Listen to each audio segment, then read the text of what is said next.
Assalamualaikum and a pleasant day to everyone. I am Midtimbang Afra and this is my video report about the elements of cultural values and beliefs.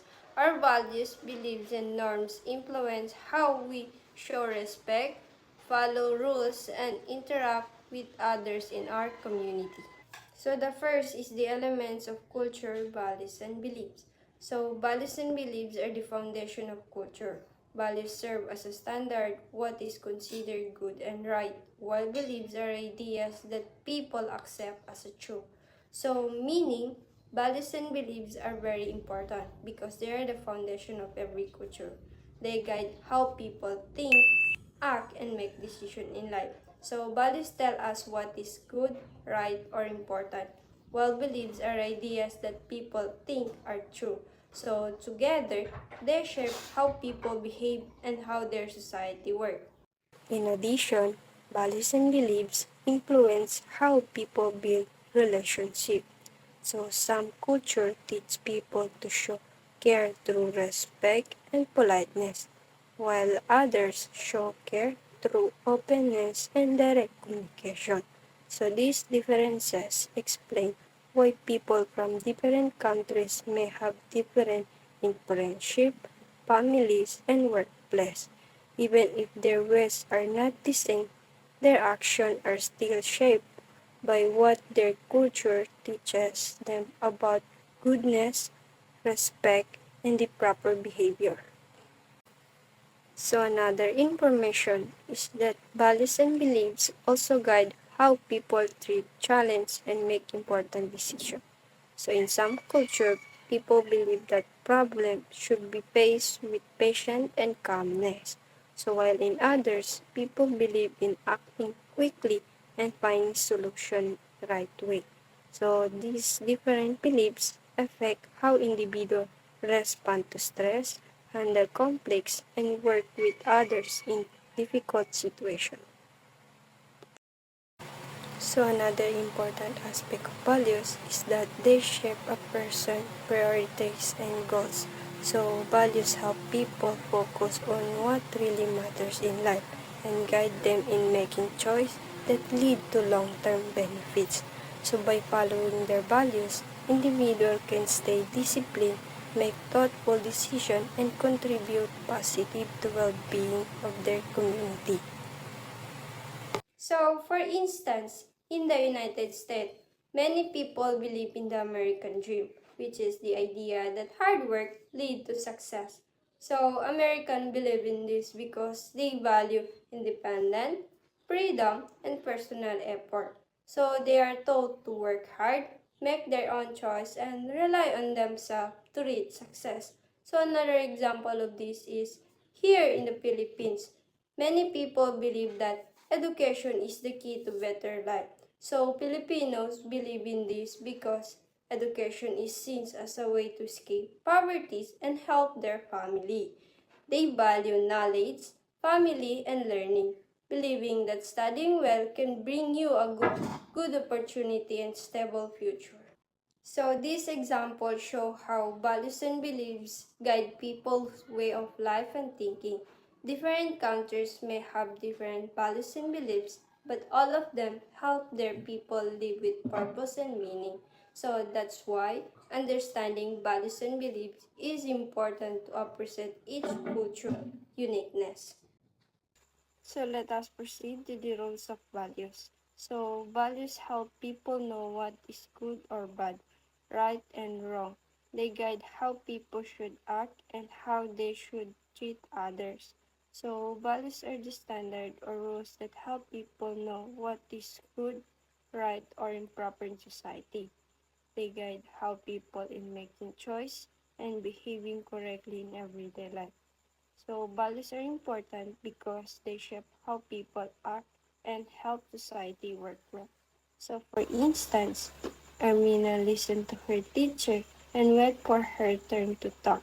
So this shows that she respects her teacher and know how to behave properly. So another example, Sarah finished her homework before playing games. So this shows that she is responsible and know how to finish what she must do. So the rules of values is to guide people to choose what is right, how to act properly, and respect others, and be responsible in everything they do. So now, let us proceed to the ideal culture versus real culture. So ideal culture represents the standard that society wants to live by, while real culture shows how people actually behave. So there is a often gap between the two. So meaning, ideal culture is the behavior or values that society hopes everyone will follow. So it's like a goal of how people should act in daily life. So for instance, people say everyone should value cleanliness and take care of the environment.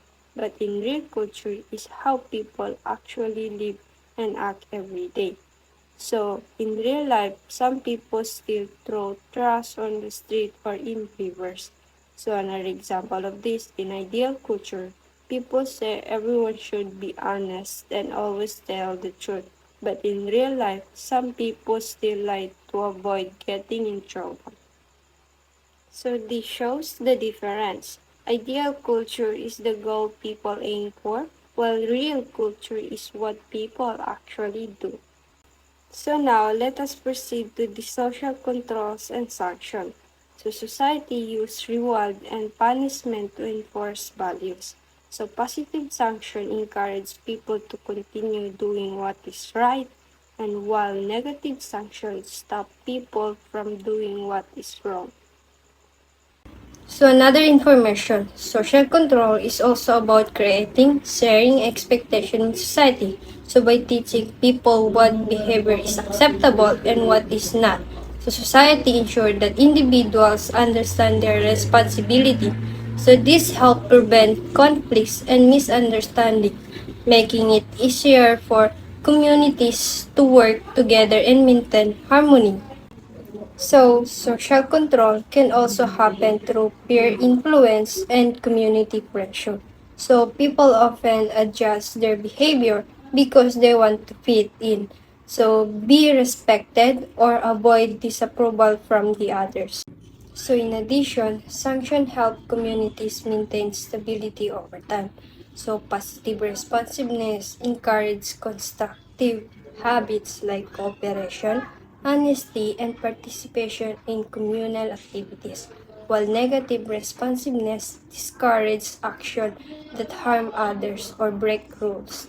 So by learning from this reaction, people understand societal expectation and contribute to a peaceful, organized community. So this means social control is how society keeps order by teaching people to act properly. This is done through sanctions, which are rewards and punishment that guide our behavior. So positive sanction is a reward that encourages people to continue doing good action. So for instance, a person who helps clean the community may be thanked or given recognition.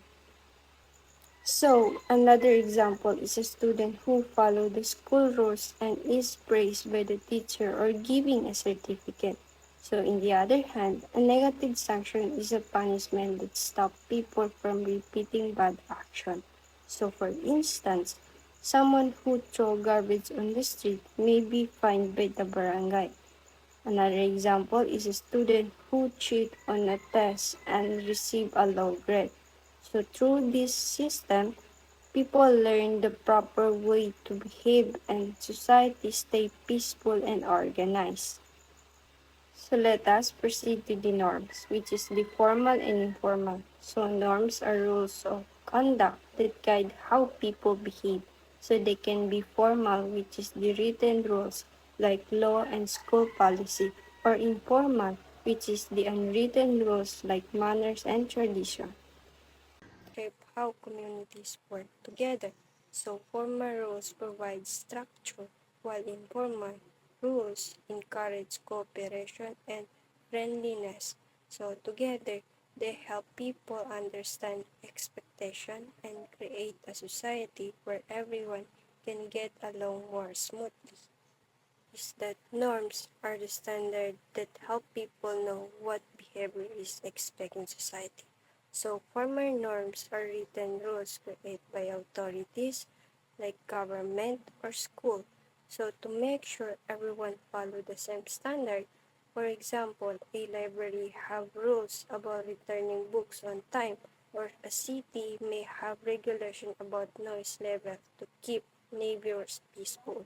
So, meaning, norms are rules that guide how people should act in society so that there is order and respect. So, formal norms are official rules written in laws, policy, or school regulation, and they are enforced by the authorities like the government and the teacher. So, these rules are important because they keep people safe and organized. So, for instance, traffic rules guide drivers to follow signs and signals to avoid accidents.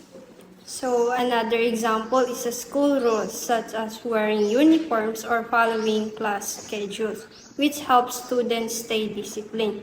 So in the other hand, the informal norms are unwritten rules that help people learn through interaction with others. Formal norms are unwritten rules people follow in daily life to show respect and care for others. So for instance, holding the door open for someone, giving compliments, or helping a neighbor with grocery are informal norms. So these actions are learned through experience and social interaction, not in written laws. Work together. So formal rules provide structure, while informal rules encourage cooperation and friendliness. So together, they help people understand expectation and create a society where everyone can get along more smoothly. So, another information is that norms are the standard that help people know what behavior is expected in society. So, formal norms are written rules created by authorities like government or school. So, to make sure everyone follow the same standard, for example, a library have rules about returning books on time, or a city may have regulation about noise level to keep neighbors peaceful.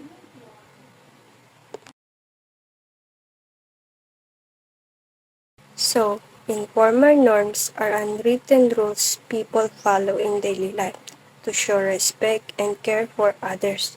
So, for instance, holding the door open for someone, giving compliments, or helping a neighbor with grocery are informal norms. So, these actions are learned through experience and social interaction, not in written laws.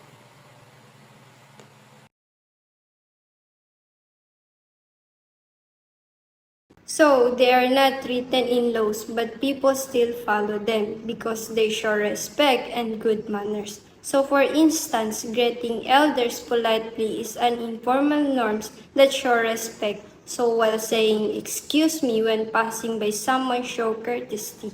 So, even small action like covering your mouth when sneezing are informal norms because they show care for others. So together, formal and informal norms help people act properly whether through official rules or simple everyday manners. So now, let us proceed to the mores versus folkways. So mores are norms tied to morals, while folkways are customs tied to manners and tradition. So this means mores are strong rules about right and wrong that help people behave fairly and do what is right, and breaking them is a serious. So for instance, stealing money from someone is not accepted because mores protect moral behavior by stopping people from harming others. So another example is hurting someone on purpose, which people see as very wrong because mores guide people to act in ways that are fair and safe. So, in the other hand, in folkways are everyday manners that people follow. So, breaking them is not serious, but it seems rude. So, for example, Forgetting to say excuse me when you bump into someone may feel impolite, but it is not punished because folkways are everyday manners. So another example is talking loudly on the bus or in train. People may feel annoyed, but it's not punished because folkways help people follow social habits and behave politely. So, folkways are more flexible and informal guidelines for behavior that help people interact smoothly in everyday life. So they focus on social norms and proper conduct rather than strict moral obligation. So, by following both mores and folkways, people can maintain order and harmony in their communities.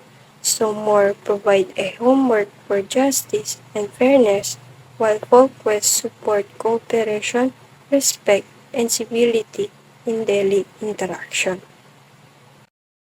So the last but not the least is the folk culture versus popular culture. High culture belongs to society elite, while popular culture is enjoyed by the majority. So folk culture is made of old tradition and way of doing things that small communities follow passed down from one generation to another. So for instance, people celebrate candulis where family and neighbors gather to share food and honor tradition. So this shows that folk culture keep old tradition alive. So another example is joining the Sinulog Festival in Cebu.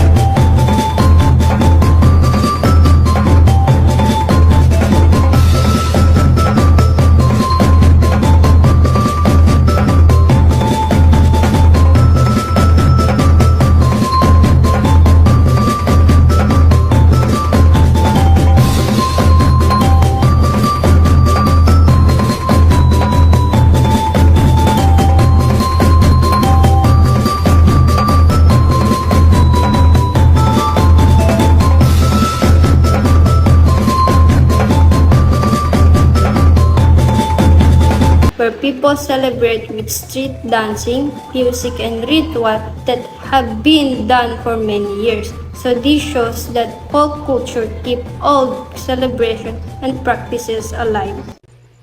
So while popular culture is made up of modern trends and activities that many people follow today, especially through media and technology. So for instance, many young people follow TikTok trends and dance challenge, which quickly become popular online. So another example is when people watch K-pop.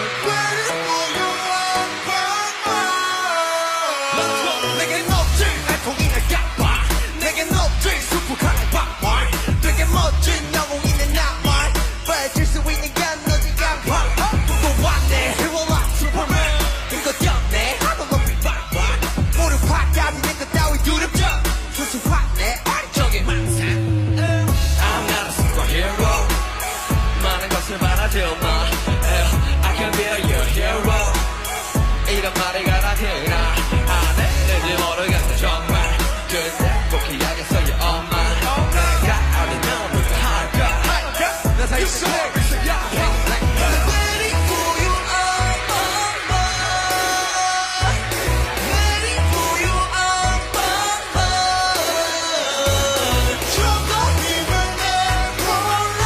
concert or follow famous artists and influencers. So, showing how popular culture is shaped by the social media, entertainment, and current trends.